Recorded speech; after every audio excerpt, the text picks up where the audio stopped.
Oke, Assalamualaikum warahmatullahi wabarakatuh. Waalaikumsalam warahmatullahi wabarakatuh. Selamat pagi murid-murid semuanya. Selamat pagi, Bu. Gimana nih kabarnya? Alhamdulillah baik. Alhamdulillah. Oke, sebelum kita memulai pelajaran, kita berdoa dulu ya. Silakan Nika dipimpin. Untuk memulai pelajaran hari ini, mari kita berdoa terlebih dahulu. Berdoa dimulai. Berdoa selesai.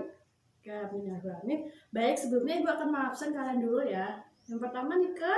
Hadir, Bu. Oke, semuanya udah hadir. Jadi selanjutnya kita akan mempelajari mengenai larutan elektrolit dan non-elektrolit. Nah, Ibu harap selepas belajar materi ini, nanti kalian akan paham apa itu larutan, kemudian elektrolit dan non-elektrolit itu seperti apa, ciri-cirinya seperti apa, seperti itu ya anak-anak?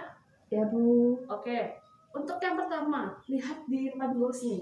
Ini kan ada apa? Larutan gula. Nah, kira-kira ini larutan gula ini isinya apa? Air sama gula, Bu. Nah, pintar. Jadi satu lagi ini tuh ada emas kuningan. Nah, kira-kira kalian tahu nggak sih emas kuningan? Tahu emas kuningan nggak? Tahu nggak? Tahu, Bu. Kira-kira ini larutan juga bukan? Bukan. Nah, jadi Ibu akan kasih tahu dulu ya sebelumnya ke kalian. Sebenarnya dua contoh ini itu di depan ini semuanya itu larutan, tapi bedanya hanya berbeda di fasa. Jadi ya ini tuh larutan dengan fasanya yang cair, dan kalau kuningan itu juga termasuk larutan tapi fasanya padat. Nah, dari contoh ini Ibu bisa deskripsiin kalau larutan itu merupakan dua hal yang tercampur dan tidak bisa dipisahkan lagi karena sudah bercampur secara homogen. Jadi udah jadi satu. Kan nggak mungkin ya ketika ada larutan gula nih, terus kalian bisa pisah lagi, nanti gulanya bisa sendiri lagi, airnya sendiri kan nggak bisa kan? Ya. Nggak bisa kan? Oke. Nah, di larutan sendiri itu ada dua komponen. Yang pertama ada zat pelarut sama ada zat terlarut. Nah, untuk zat pelarutnya sendiri itu merupakan hal yang berfungsi untuk melarutkan si terlarutnya kayak gitu. Kak, contohnya misalkan si gula. Gula ini merupakan zat terlarutnya. Nah, pelarut untuk mencairkan gula ini itu si air. Sampai sini udah paham ya? Oke, kita lanjut ke yang lebih pembahasan pokok, yaitu larutan elektrolit dan non-elektrolit. Jadi di sini larutan elektrolit dan elektrolit itu sebenarnya apa sih? Jadi itu mereka larutan yang berguna untuk menghantarkan arus listrik. Jadi kalau elektrolit dia itu bisa menghantarkan listrik, tapi kalau non elektrolit itu nggak bisa gitu. Nah, untuk larutan elektrolit sendiri itu ada dua. Jadi ada yang elektrolit lemah, ada elektrolit kuat. Dari namanya udah kelihatan ya, berarti kalau yang elektrolit kuat dia itu bisa menghantarkan listrik lebih banyak lah gulanya. Nah, kalau yang lemah itu sedikit banget hampir ke non elektrolit. Kalau non elektrolit malah udah nggak bisa buat menghantarkan listrik. Nah, oke, selanjutnya membahas mengenai ciri-ciri dari larutan elektrolit dan non elektrolit. Jadi kalau larutan elektrolit itu misalkan nih ada larutan, terus ada lampu bohlam gitu. Lampu bohlam kan yang kuning itu. Nah, itu kalau dialir listrik itu tuh di larutannya itu bakal muncul gelembung-gelembung banyak banget. Itu di larutan elektrolit kuat ya. Terus nanti nyala lampu bohlamnya tuh nyalanya terang banget. Sedangkan kalau yang di larutan elektrolit lemah itu gelembungnya sedikit dan nyala lampunya itu sedikit redup. Jadi ya nyala cuman nggak terang. Kalau elektrolit, non elektrolit ya kayak tadi, dia sama sekali benar-benar nggak ada gelembungnya, nggak bisa nyala.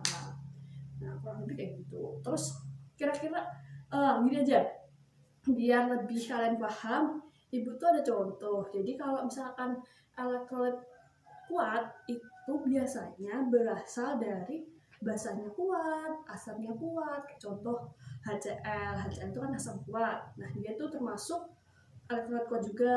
Terus kemudian KOH, KOH itu juga merupakan si elektrolit kuat, tapi dari basa kuat. Terus ada lagi garam kuat kayak NaCl kayak gitu. Kalau yang lemah ya berarti basa lemah sama asam lemah kayak misalkan CH3COH, terusan ada AgOH kayak gitu. Nah, kalau untuk non elektrolit sendiri itu ya berarti yang selain dari asam, basa, sama garam. Kayak misalkan larutan gula tadi ini tuh masuk ke larutan non elektrolit. Terus kemudian ada alkohol sama urea.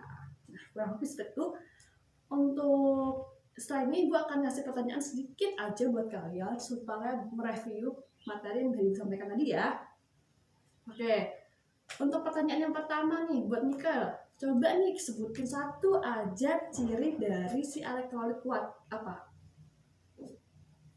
Mungkin banyak gelombang, Bu. Nah, bener banget. Jadi gitu ya, karena kalau elektrolit kuat itu seperti tadi ciri-cirinya, ketika dia aliri listrik, dia itu bakal muncul gelembung-gelembung yang banyak dan nyala lampu yang terang. Nah, sekarang seperti itu. Untuk minggu depan, Ibu itu udah membagi ke beberapa kelompok. Nanti Ibu akan kasih ke ketua kelasnya ya, biar dibagi ke di grup siapa aja kelompok-kelompoknya. Itu nanti minggu depan kita bakal presentasi. Jadi kalian masing-masing kelompok nyari hasil praktikum tentang elektrolit dan non-elektrolit, karena minggu depan Ibu akan memperlihatkan ke kalian video praktikum tentang larutan elektrolit dan non-elektrolit. Ya maaf karena emang di sekolah kita tidak ada lab, jadi Ibu antisipasinya dengan itu. Nggak apa-apa ya anak-anak? Oh, Bu. Oke. Mungkin cukup sekian pelajaran hari ini. Sebelum kita tutup, silakan Nika untuk dipimpin berdoa lagi. Untuk menutup pertemuan hari ini, mari kita tutup dengan berdoa. Berdoa dimulai. Berdoa selesai. Oke, mungkin cukup sekian dari Ibu. Mohon maaf bila ada kurang lebihnya. Sampai berjumpa di esok hari ya. Sekian, wassalamualaikum warahmatullahi wabarakatuh. Waalaikumsalam warahmatullahi wabarakatuh.